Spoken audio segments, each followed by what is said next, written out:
Hello, I'm Waqar Rizvi, and this is Scope. On today's show, we're going to discuss the ceasefire in the Yemeni port city of Hodeidah and violence in the lead-up to elections in Bangladesh. Now, a breakthrough has been made in Sweden during the first direct peace talks between Yemen's warring sides. Hodeidah port, a lifeline for a poor country, will now fall under UN supervision, with both sides promising to end fighting in that area. What does this mean for Yemenis and the peace process as a whole? Let's discuss this further. We're joined now by Mr. Bara Shiban, who is a Yemeni activist, and he's joining us live now on the line from London. Bara, thanks for joining us here in the Scope. What are your thoughts, Bara, about this ceasefire? Agreement looks okay or good on paper. However, the challenge is really the implementation mechanism. There are a lot of, I would say, gaps that are still occurring in the agreement.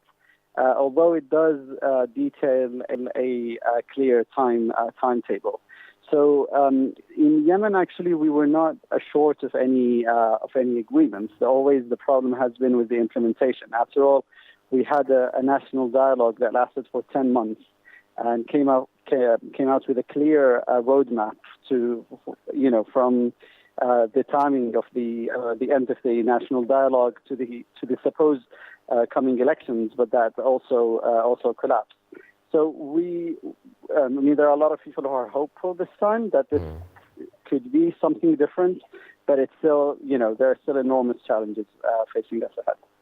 Okay, so we're also joined now by Yusuf, who is a Yemeni political expert and journalist, and he is now on the line from Detroit. Yusuf, thanks for joining us here in the Scope. What are your thoughts, Yusuf, when you looked at the ceasefire agreement? The gaps that exist in this ceasefire is that both sides, they have their ultimate goals. What the Hadi government is seeking is for the Houthis to withdraw from the capital, Sana'a, and to hand over their weapons to the government of Abdul Mansur Hadi. And this is something which the Ansar Allah movement has rejected firmly, and they have rejected to withdraw their forces from the Yemeni capital. They view President Mansur Hadi and his cabinet as an illegitimate government as of today. And so what we do know for sure is that this ceasefire, this truce, is only aimed at providing humanitarian aid, making a way for this crucial aid to make it through the port of Hodeidah to its designated locations to sort of alleviate the dying humanitarian crisis that has stirred the country into what the UN calls the world humanitarian crisis. But like I said, the main goals is, if you're looking at it from the Hadi government, is to get the Houthis to withdraw their forces from the capital, Sana'a. This is something which the Ansar Allah movement has rejected and has mentioned it will not compromise these main demands, these main goals. Right. Okay, so but I wanted to then ask you about, do you agree with Yusuf, this is basically just about the humanitarian aid? Is this less, do you think, about the politics here, about the disagreement between both sides vis-a-vis really who controls Sana'a and the country? The agreement this time does state that the Houthis will have to withdraw from Hodeidah. So I think now that the government forces will have to commit to a cessation of hostilities. Now, the responsibility now will be on the Houthis if they will now stick to their side of the agreement. The challenge has always been with this withdrawal mechanism. This has been always the challenge, if you'd like to say. And now with Hodeidah, although it does state in clear timetable that they need to withdraw from the ports and then the city. When it comes to the implementation, this has always been the difficulty since the beginning of the conflict. Okay, so Yusuf, let's talk about the politics here, the geopolitics, if I may. Do you think that pressure possibly from the United States and other external parties on either side, really, be it on the Saudi-led coalition or the Houthis, has led to this agreement? Is that a fair way of looking at this, or was this genuinely just, if I may say, out of concern for the Yemeni people? As it seems right now, the UN and world powers are putting their foot down and saying Obviously, there's a lot of problems. Both sides haven't came to an official agreement. However, what the world community will not tolerate anymore is the humanitarian crisis. So the aim right now is to get the ceasefire implemented, provide humanitarian aid for the Yemeni people, and then sit both parties in the negotiations table and have them solve their differences. And that's going to consist of not just the Houthis and the government of Abdul Mansur Hadi, but also other various Yemeni factions, including the Southern Movement, who are demanding an independent southern state. As I mentioned, if these next series of dialogue can assure that there will not be any U.S. interference, there will not be any Saudi meddling in Yemen's internal affairs or in this series of dialogue, then this is what the Houthis are aiming for. They have said many times that we want dialogue and negotiations between Yemeni factions from all walks of life. The world community, the international community, needs to assure the Yemeni people and all of the Yemeni factions that this dialogue will be held precisely for the reason of ending the 4 years of conflict and making sure that both parties, all of the Yemeni factions, come to a solid national agreement. As your guest has mentioned, this process has actually, we tried it in 2013 in the National Dialogue Conference. All of the Yemeni factions came to an agreement. They drafted a national dialogue resolution. However, the problem that the Yemeni factions encountered at that time was the stringent Saudi meddling and the U.S. meddling in that dialogue process, and this is what led to this war, which has been on. I'm glad you brought that point up of meddling, Yusuf, because that's the point I wanted to put to But do you think that there has been meddling by external powers? And talk about the Saudis and Americans on one side and possibly the Iranians on the other? What caused the collapse of the national dialogue at the time was that the Houthis took over the capital. They staged a coup and effectively prevented the referendum on the new constitution to take place. And now, if we want to move forward, if you'd like to say, the Houthis again will have. They need not to put any conditions ahead, or by stating who's legitimate and who's illegitimate. They'll need to come together with in a unity government, and only elections can tell who will win the coming government. But what should happen, definitely happen, they should not take control over cities by force like they did in 2014. After all, you can have the perfect agreement, the perfect political settlement, that if just any faction, and 2014 was the Houthis, but now any faction can just take control and use power to take control, of course the agreement will collapse. And I think this is what happened in 2014. And now the fact that there is a lot of distrust with the Houthis is very sensible because of the actions that they took in 2014. But to be fair, if I may come in, I would imagine the Houthis would argue on the other side that there's just as much distrust of the Saudi-led coalition as well and its role in all of this. No, the Houthis took control over the capital before the Saudi-led coalition.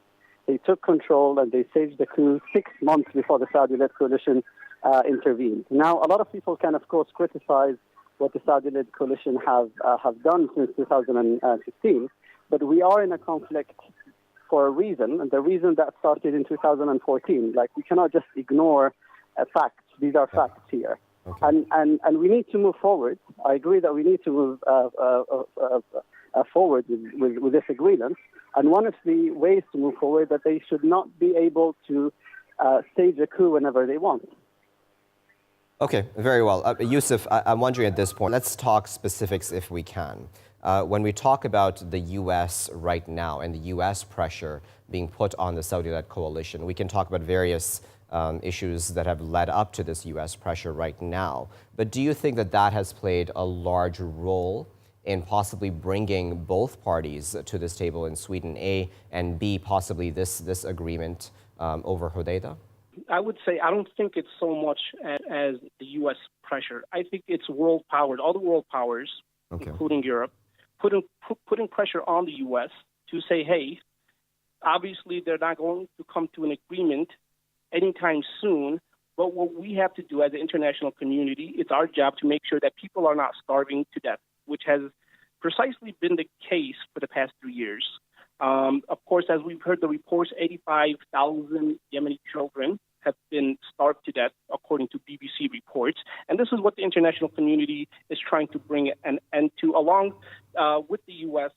jumping on the wagon and realizing that they're the world power and that they have to do whatever they can to at the very least, make sure that people are not starving on the ground. But just to get back to the main point, when we're talking about external forces interfering in Yemen's affairs, this is why the war started. When the Ansar Allah movement, when they took over the Yemeni capital, Saudi Arabia, the government of Abdurabu Mansur Hadi, they declared that this is an Iranian takeover, that Iran is funding the Ansar Allah movement, the Houthis, that Yemen has become a Shi'i state, and this sort of justified, as the Hadi government would say, this justifies the interference, the meddling by Saudi Arabia, which obviously declared war on Yemen and started bombing the country from land, air, and sea. So if you talk to people on the ground and you ask them what's the main problem, they would say the blockade and the Saudi airstrikes, because this is something that's resulting in the deaths of thousands and thousands of Yemenis, and not to mention the blockade, which has led Yemen to being, in the worst humanitarian crisis. So we need to get past this narrative, or end this narrative that if Ansar Allah movement, if they're in power, does that mean that this is an Iranian proxy that's serving the interests of Iran? And on the other side, with the Hadi government, if they're going to come to dialogue, is this going to be dialogue between Ansar Allah or Ansar Allah and the Saudi government? And this is the problem on the ground. Each side is accusing the other side of being proxies of Saudi Arabia, and the other side is accusing Ansar Allah of being proxies of Iran. And that's a very good point, Yusuf, which I want to put to you, but that does muddy the waters, doesn't it? Where as Yusuf there said, Ansar Allah movement has been accused of being essentially Iran's proxy, and the Hadi government would be argued to be basically just in the pockets of the Saudis. How do then we get Yemenis, only Yemenis, at the table without the influence of either Iran or Saudi Arabia or any other players? I think we need to ensure that when we have an agreement, that no Yemeni force can topple the other side just by the use of force, just like what the Houthis did in 2014. So are you saying, but just so I'm clear, are you saying, but that you would agree that Iran has a role here, or do you think that this is just something that the Houthis as a group did themselves? I don't doubt for a second that the Iranians were involved in all of this. The amount of ballistic missiles that the Houthis have is not what even the Yemeni military had before the conflict, the type of missiles that they And just read the UN panel of experts report that was just published in January 2018, and now they will publish the new one in January 2019. They explicitly talk about the role of Iran into fueling the Yemeni conflict. And if you ask the Yemenis, they will say, yes, they will talk about the Saudis. They will talk about the meddling of many countries. They will talk about the Iranians. They will talk about the Houthis, and they will talk about the Hadi government. The normal citizen on the ground is fed up with all of the players, and would like to see an end to this. So I think there is a need to move forward. But again, you cannot move forward if you have one force who can just topple the government whenever it wants, whenever it pleases. Okay, let's for a moment talk then about, if I may, about the Iranian role here, because I want to play devil's advocate for a moment, and the Houthis would argue, and even the Iranians, would argue, how would we be able to get supplies into Yemen when there is this Saudi blockade? How would you respond to that? Well, I mean, during conflict, there are always smuggling routes that come into the country. And again, I mean, this is not me saying. This is not my claim. This is if you see the UN UN panel of experts report, what they have stated clearly in detail how the smuggling has been happening, where it came from, and the amount of weapons that didn't exist in Yemen before the conflict. So to say that they were just, they're just looking from afar and they have nothing to do with the conflict, I don't think it makes any sense. Yusuf, that the Ansarullah did carry out a coup and did take control of Sana'a. So, I mean, certainly I imagine Yemenis must understand that there needs to be, peaceful transfers of power, democratic transfers of power for the country to move forward with healthy governance. Right. If we go back to the Houthis' takeover of the capital, Sana'a, yes, the Houthis did come from the north province of Sada, and they managed to take over the capital, Sana'a. They managed to expand throughout the south of Yemen. They eventually even got to Aden, and that's when Saudi Arabia declared the war. The Houthis would tell you that the reason they took over the Yemeni capital is because the Hadi government was 100% serving the interests of Saudi Arabia, and they would argue that Saudi Arabia's plans for Yemen is to keep Yemen in a state of poverty, to keep Yemen reliant on external interference. So their argument is this is an initiative that they had to act upon in order to restore Yemen to the people of Yemen. So their accusation against the government of Abdul Mansur Hadi is that they are agents, they serve the interests of Saudi Arabia, and they will ultimately implement the plans of Saudi Arabia. Okay, let me put that point then, Yusuf. I'm glad you brought that up because, but I wanted to get your feelings and your reaction to that. Do you think that Abdul Mansur Hadi is in the Saudi pocket, for lack of a better term, and that he is serving the interests of Saudi Arabia versus the interests of his own country? I mean, the fact of what Yusuf said, that actually the Saudis intervened after the Houthis reached Aden. Aden is the southern province, just by the, it's the southern port of the country, and they came from up north, says it all. You cannot have a group taking control by force and then expect that there would be no reaction. This would definitely push the country towards a conflict. Now, regarding President Hadi was and should still be a transitional president. He should just serve a transitional period until the coming elections. Now, the longer the Houthis drag this conflict further, the longer that Hadi is going to stay in power. The best solution is that to move forward, as stated in the national dialogue, when all groups and parties agreed, and stick to their agreements. We agree on a date for the coming referendum and move the country towards a new elections where they can remove Hadi or replace Hadi peacefully without the use of force. We're just going to take a very quick time out, go to a short break, and we're going to be back continuing to discuss this with both of you. Please do stay with us. Welcome back, viewers. We're continuing to discuss the ceasefire that has been reached in the Yemeni port of Hodeidah. That ceasefire reached in Sweden between Yemen's warring sides. Just final questions now that I want to put to both of you. So I want to ask, at this point in time, when we're talking about what the next steps may look like, are we talking specifically now about Sana'a and, as Yusuf put it earlier, that demand for the Houthis to leave Sana'a, or do you think that there can be a compromise on that issue of some sort? I mean, I don't think it makes any sense to have elections where you have one group out of many groups is in military and armed control over the capital.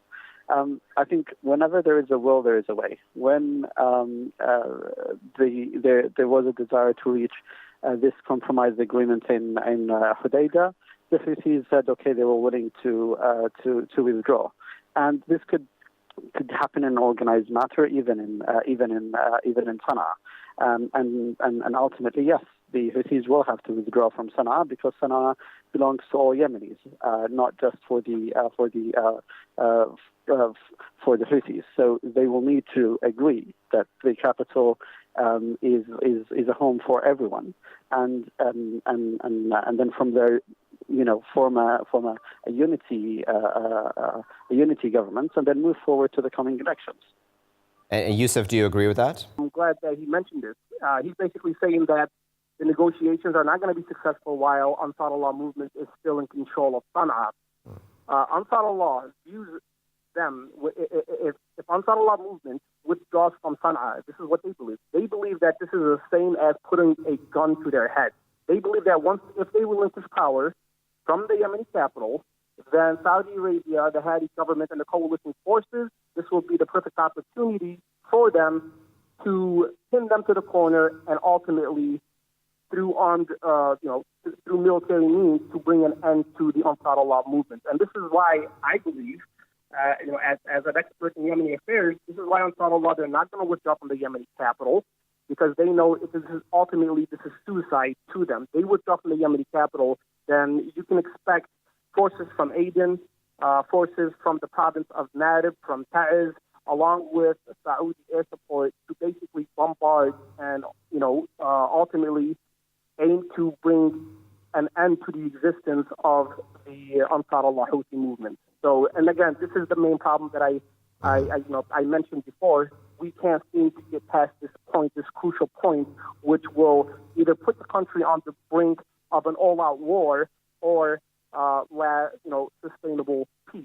All right, well, thank you very much to Bara Shaban, who is a Yemeni activist who is speaking to us live from London. We appreciate his insight. We also appreciate the insight and information that Yusuf Modi gave us, a Yemeni political expert and journalist who had been speaking to us live from Detroit.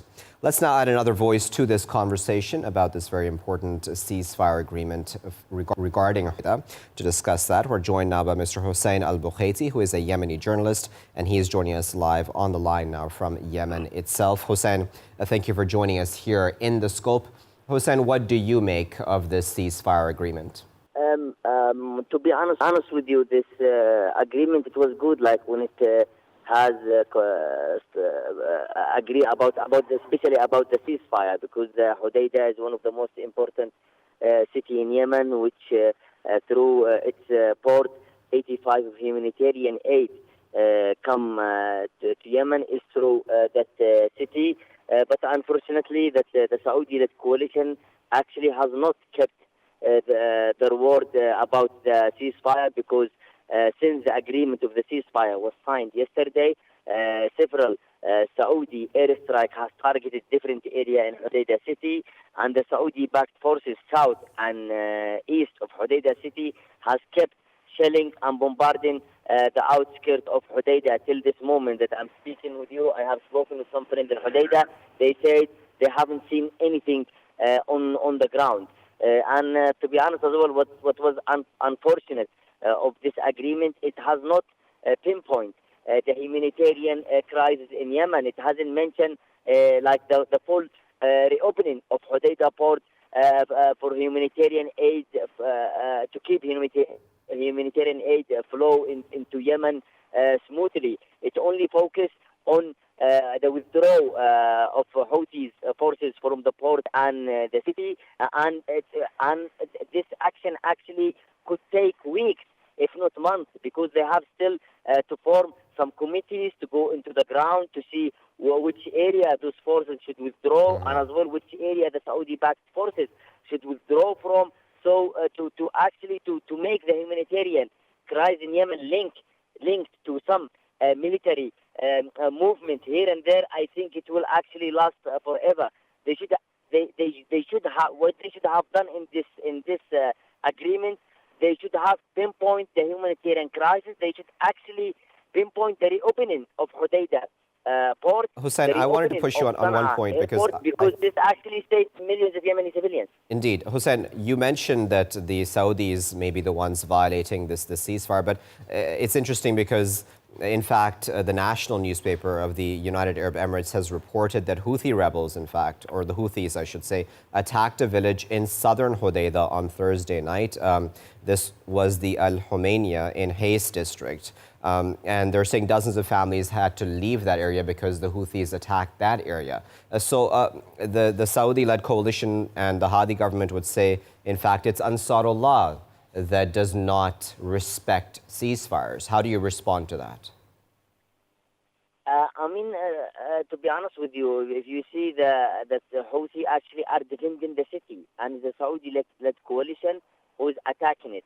So if there is no attack, I mean, the one who is defending it have not will not take any action. And the area that you has mentioned, which is south of Hodeidah, it was actually attacked, and some of the strike has targeted that area. And who can actually believe the United Arab Emirates newspaper or the Saudi newspaper? Because I mean, we have seen what they have said after the killing of Jamal Khashoggi. They all the newspaper in United Arab Emirates and Saudi actually denied his killing. They actually said that he has left the embassy, and they show you that those newspapers actually will do what's in their favor, what's in the favor of the regime. But the strikes continue in Hodeidah, the attack continue in Hodeidah, and the main crisis in Yemen and the main reason of this humanitarian disaster of famine, of the largest outbreak of cholera in Yemen, is not because of the existence of Houthi. Houthi are Yemeni. They exist in Yemen for many, many years. But it's because of the Saudi blockade. According to UNICEF, one child died in Yemen every 10 minutes. Those children died because of preventable diseases like cholera, but Hussein, malaria, to be fair, Hussein, malnutrition. to be fair, Hussein, you mentioned, and I have never ever heard of a case of cholera in Yemen, only after the Saudi blockade. And Hussein, you mentioned that the Houthis are obviously Yemenis, but at the same time, we can argue that the Hadi government is also Yemeni, and it still has its supporters. There are Yemenis who are critical of the Houthis as well. So how then do we come to an agreement amongst Yemenis about who can lead the country or for peace in the country amongst these different groups of people? I do agree with you that Hadi Azul is Yemeni, and I didn't say like that he's not Yemeni, but if you see Hadi, he is supported by foreign forces. And just imagine in any country or in your country, if a coalition made from foreign forces attack your city, there are many mercenaries from Colombia, from Sudan, from Eritrea. There are foreign forces that exist in Yemen. American personnel are based in many areas in Yemen in support of the Saudi-led coalition. But one good of this agreement actually is that the two parties has met each other as a part of this conflict. Because previously in all other talks, either in Kuwait or in Geneva, like 2 years ago, those parties, when they met, they keep actually attacking each other, blaming each other for the failure. And it's good that after 2 years, actually they met face to face. But one important point is we will not solve this, as it's called, the humanitarian crisis in Yemen only if Saudi Arabia is involved directly in any coming talk. Because just imagine now, the Saudi-led coalition can do whatever they want, but they have not signed any agreement. They have not met with the United Nations. They are not part of this agreement, so they can actually conduct airstrike anywhere in Yemen without being responsible for it. So I think the next step is that the Saudi must be in this agreement, and the Houthis and the Hadi government. So after that, if anybody will break his word, he will be responsible in front of the United Nations, in front of all Yemenis. Very well, Hussein. We'll leave it there at that. But of course, we do sincerely appreciate your taking your time out to speak to us here in the scope. That was Hussein al-Bukhaiti, Yemeni journalist, who had been speaking to us on the line from Yemen itself. Well, ladies and gentlemen and viewers, we've been, of course, talking about this ceasefire that has been reached, very vital ceasefire, a lifeline, really, for Yemen regarding aid, because Hodeidah port is one of the vital ports in the impoverished country of Yemen where aid comes through. We'll have to wait and see, of course, how all of this plays out on the ground. As all of our guests spoke about in these segments, there are concerns about gaps that may exist in the ceasefire. What will this mean going forward for the Yemeni peace process as a whole between these warring sides? We'll have to wait and see how that all plays out. I'll be back with Bangladesh after this break. Welcome back, viewers. In this segment of Scope, we're going to discuss Bangladesh, where allegations exist that opposition politicians and supporters have been killed, attacked, and arrested in the lead-up to elections there. To add to that is an atmosphere where journalists feel the need to self-censor. International human rights organizations demand global pressure on the Hussein government to respect democratic norms. Will these elections continue Husseina's rule, or is there a genuine, viable opposition? To discuss all that a bit further, we're now joined by Murshid Hassan, who is a diplomatic correspondent of Channel 24, and he's joining us live now from Dhaka. And we're also joined by Masood Karim, who is a journalist, and he is joining in live from the Bangladeshi capital, Dhaka, as well. Gentlemen, thank you both for joining us and for taking the time out to speak to us here in The Scope. Murshid, I'll start with you, if I may. What do you make of the violence that we have seen towards opposition supporters and politicians? Well, violence before election is very common sin in Bangladesh. Doesn't matter how many government is power or BNP, they were in the power, and we have seen the same thing. Sometimes it becomes very rough and tough, and sometimes it's like more pressure rather than on violence. But the sort of pressure and violence, it remains during the election time. So what we have seen in last few days that there is a allegation against the present ruling government by the BNP that their supporters been arrested and some have been taken to custody. Well, there are some justification by the government that after the last election of 2014, there was like nearly 6 months of violation on the streets, strikes, fires, firing buses, local transportation, a lot of things. So a lot of cases been pending, and according to the government, they're saying that those been arrested before the election is not just before the election, it's just because they have made some violence in 2014. So that made them putting them in the files in different police stations, and police is looking for those people who created violence. That's sort of to justification by two parties. Masood, what do you make of it? Because, Masood, there's even an allegation by the Daily Star newspaper that a BNP senior official has even been killed during a raid in the capital's Vatara area. And we also had the motorcade of Kamal Hussein, who is the National Unity Front leader. His motorcade was also attacked. So what do you make of that, Masood? I am not aware who was killed in the of opposition BNP party, but I know that when this campaign was started on 11th of this month, two ruling party men, one from Faridpur and another is Noakhali district outside Dhaka, were killed. So every human being life is very, very valuable. So it is unfortunate incident, and some incidents are still happening. But what I want to say that, hello? Yes, go ahead, Masood. Hello? Yes, go ahead, Masood. We can hear you. Yes. What I'd like to say that in an average, the level of violence, if you look in the past elections in 2014 or other elections, there are some level of violence. So this time the violence is not that much high that the election can be hampered.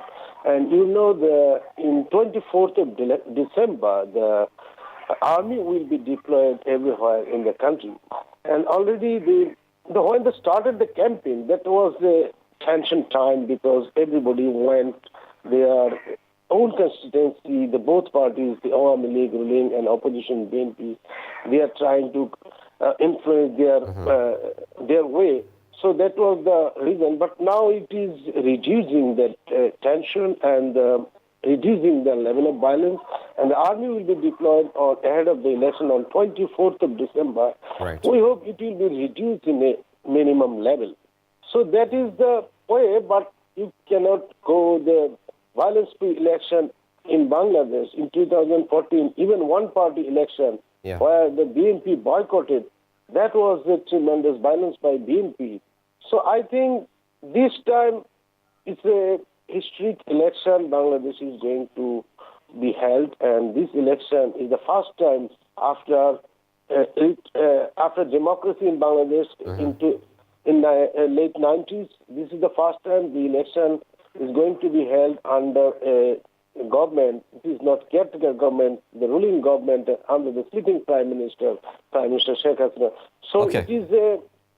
If I could just come in, because Murshid, I wanted to ask you about what your opinion is, Murshid, on the involvement of the army Is this a good sign? Because, the BNP Secretary General Mirza Fakhrul Islam Alamgir had on Thursday demanded, in fact, the immediate deployment of the army. So now that the army will be deploying on December 24th, is that a good thing for the country? Or do you think that the army will remain away from politics, will not try to rig the elections or whatever?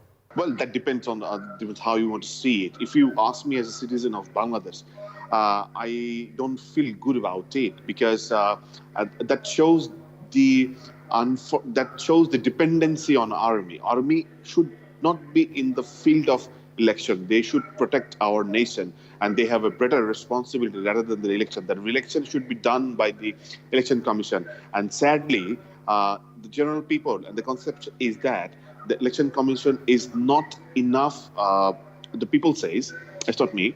The people say the election commission is not that enough mature. Or they don't have enough capacity to make a free and fair election.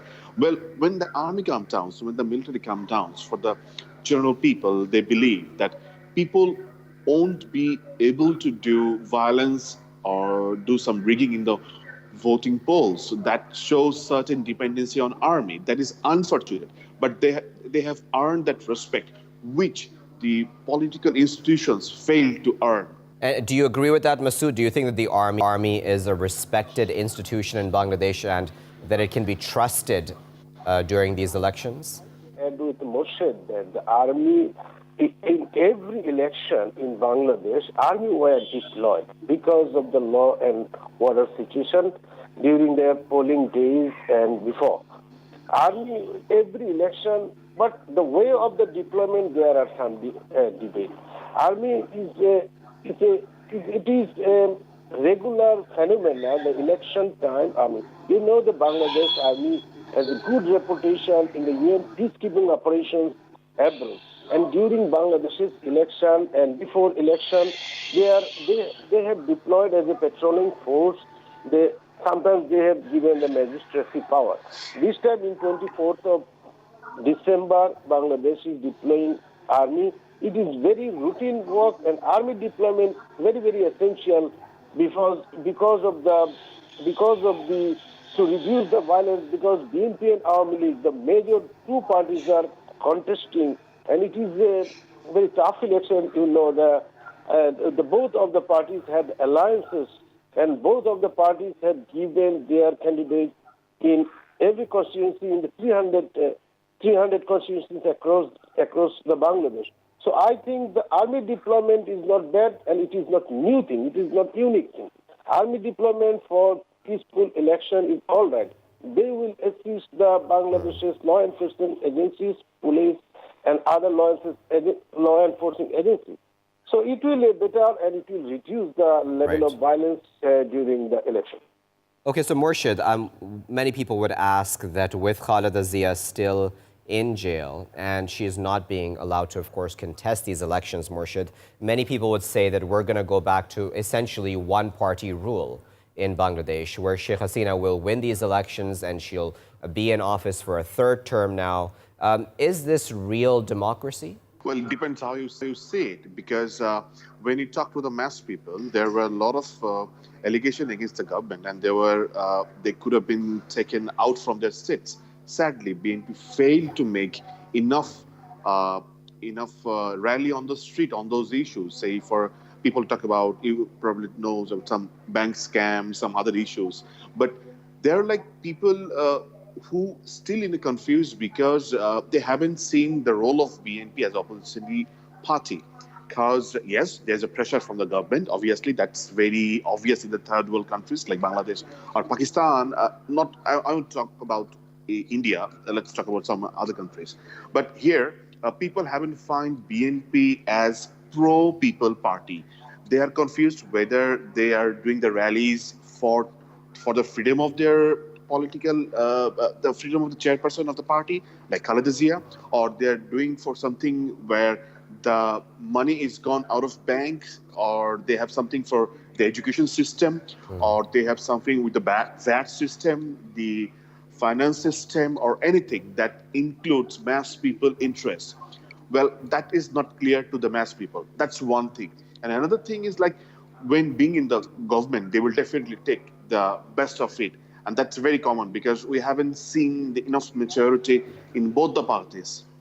And we also have seen some destructive political practices since the birth of the Bangladesh. So that sort of making people who remains in the seat, like we have to have it, and that could have been the other thing. And one of the most important thing that the BNP has been missing out, that if Sheikh Hasina becomes the prime minister consecutively for the third time, that will be a hat trick, and that will be something we haven't seen in South Asia in last 40 years. We haven't seen any American president coming, or an American ruling party coming after one of continuously 3 times. So that's the kind of record they're about to make. So they're quite impressive. And being a diplomatic correspondent, I have talked with several diplomats in Bangladesh. They are also saying the same thing. They're not clear about the BNP's position to the mass people, because politics is for the people. When you make a government for the people, that means you have to serve the people. And also, they have seen the continuity of the. Yes, there are some allegations. Obviously, when you become the government, you will be some will point out to you, you have done this wrong, you have done that wrong, you have taken out a lot of money from the banks, stuff like that. But even then, there is a continuation of development we have seen. Now, the democracy has been questioned, whether you want to have the democracy or you have to have the development. That's the parallel challenge that Awami League have to face if they come elected in the next election. So, Masood, I want to know what your opinion, Masood, on Jatiya Okya Front, the National Unity Front. Do you think that the opposition parties uniting together with this National Unity Front and Kamal Hussein, will that make their position as the opposition strong? It is opposition. It makes the opposition strong because it is a mathematical alliance. It is not ideological alliance. You know that BNP and Jamaat has their own way of ideology, and Dr. Kamal Hussein and some leftist parties, even Dr. Kamal Hussein originally from Awami League, and he has a small political parties, Gana Forum. This ideology is different than BNP and Jamaat. So it is a mathematical alliance. They have come together for fighting the election, because everybody is expecting the January 30 election will be a real competitive election, because Awami League and the Jatiya Party of General Irshad, they have the alliance, and Jamaat-e-Islami and BNP have the alliance. Despite the Jamaat-e-Islami registration has been cancelled, but they are contesting at the election under BNP symbol, so that it is a stronger opposition even compared to BNP. The BNP is the major party in the alliance, but it is a big alliance, and it will be a competitive election in January 3rd. Okay, so one thing that I wanted to bring up with you, Murshid, is concerns that exist right now for freedom of press and freedom of expression within Bangladesh. As the diplomatic correspondent yourself, do you feel the need to self-censor when it comes to these elections? Because many people are talking about the fact that journalists right now need to self-censor in Bangladesh because we have the Digital Security Act, the DSA, which followed the earlier act of the Information and Communication Technology Act, the ICT Act. Do you need to self-censor? Well, it has become a sort of thing that it depends on the house which you belong to. If it's like pro-government, if it's like completely anti-government, because all the television channels in Bangladesh, sadly, owned by the big giant businessmen. And those businessmen, either they benefited by Awami League or they were benefited by the BNP. So all the thing in Bangladesh more or less divided into two parties, either BNP or Awami League. So that's one of the background that you need to know. And being a diplomatic correspondent, sometimes it is, of course, difficult to bring out the real situation, because it not only harms the political images, but it also harms the image of the country. So I have to think of that as well. And considering those issues, I believe sometimes I do not do the self-censorship. It depends on the house policy. That's another thing. And the other thing of those laws that the government, the present government, also talked to the editors, the owners of the channels, the editors of the newspapers, and the owners of the newspapers, the head of news, and people like them. So they have shown their deep concern about the whole system, and they also asked for some ratification or some changes in the particular places and the clause. So the government have told them till now yet they will definitely look after these issues after the election. Now, we want to see that what government has given the votes to the editors and the owners of the channel, the head of news, and people like those. So, how they carry on those votes? Are they going to they're going to carry it out or not? And also, there are some fake news. That's the biggest concern of the government and for the journalists, for me as well, because they just cut one line out of my story and they make it their own and they put it on Facebook, on Twitter, and on any social media. So that is the biggest concern for the time being now. We have seen that those things been done in the US election or after the US election. That's and social media, right? So they have almost captured the whole thing in an anti-Trump issue or Trump issue, a lot of things. So the government has taken those issues to very good consideration, but definitely law that scares me, scares the society, I believe. Okay, so Masood, there are a couple of examples of censorship and for holding journalists to account. There's Mahfouz Anam, who is the editor of the Daily Star for 25 years. He's been charged with defamation and treason in more than 80 cases filed by the Awami League. We also have a case, Masood, about Maidul Islam, a university professor who posted on Facebook Hasina in separate words, meaning not laughing, and he was also. There's been a complaint filed against him and he's been arrested. What do you make, Masood? What is your experience, Masood, as a journalist? Do you need to censor yourself? Actually, I would like to say about the general situation. General situation is no need for censor. For newspaper, I don't know about the television channel. Hasib could say about the television channels, but my newspaper, there is no need for self-censorship or imposing self-censorship in general. But what you were talking about the concern on the Digital Security Act. Digital Security Act, because we have the online version, every newspaper have the online version. So newspaper itself not under Digital Security Act, but online version is under the Digital Security Act. And what the editors of the national dailies in Bangladesh, they have met with several ministers, they have talked with law ministers and other ministers and the government and even the information minister, and they have the talks. They said, the editors said they are not against the Digital Security Act, but certain clauses of the Act should be amended because it could be hampered or it could be concern for journalists' professional duties. And the government has given the assurance that they will continue the discussion. So this time it is the time for election. So this discussion is stopped now. But after the election, maybe the new government will discuss with editors or with the senior journalists or the journalist union, and they will find a way how they, because Digital Act was for against the propaganda or the security, to address the security concerns of social medias and others. But if it is somehow, some clauses might be affected, we have the apprehension or concern. So that was discussed in the media.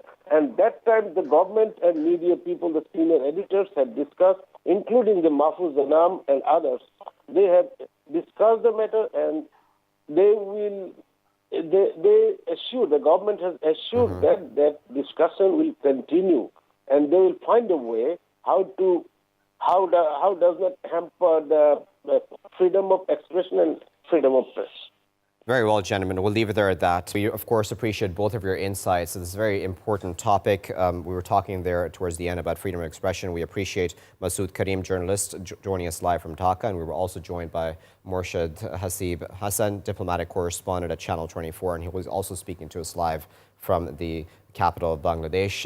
Viewers, we've spoken about, of course, concerns about whether one-party rule is coming into place in Bangladesh with the fact that Khaleda Zia remains in jail. Will this opposition National Unity Party, as I mentioned, under Dr. Kamal Hussein, be able to really be a viable opposition? Will it really be able to challenge the Awami League's rule, Sheikh Hasina's rule? We'll have to wait and see how that plays out. And of course, we're also going to watch very closely freedom of press and freedom of the expression within Bangladesh and how that plays out in the coming days leading up to the elections and after. Thanks very much for watching. This has been Scope, and I've been Waqar Rizvi.